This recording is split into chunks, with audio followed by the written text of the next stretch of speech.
Aké sťažnosti vás viedli k tomu, že ste začali užívať kapsule Incoherb?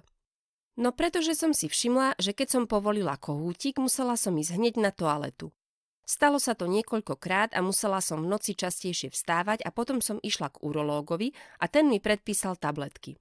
Mala som veľmi vysoký krvný tlak, 210 až 220.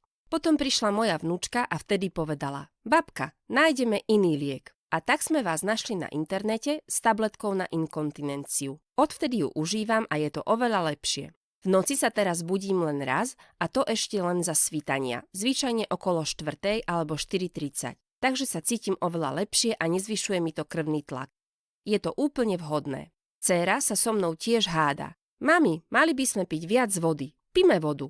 A ja sa s tým stotožňujem. A ja na to: nie, lebo potom budem musieť častejšie močiť. Mala som aj mŕtvicu a vtedy mi kardiológ povedal, že musím piť viac vody. A ja som povedala: vodu pijem, ale keď idem na dlhú cestu, tak to vôbec nie. Môj problém zmizol, takže chodím von a nemusím behať na záchod. Odporúčam každému, aby ho vyskúšal, pretože je veľmi dobrý. Som veľmi rada, že vám náš výrobok uľahčuje každodenný život. Veľmi pekne vám ďakujem. Áno, veľmi pekne ďakujem aj ja.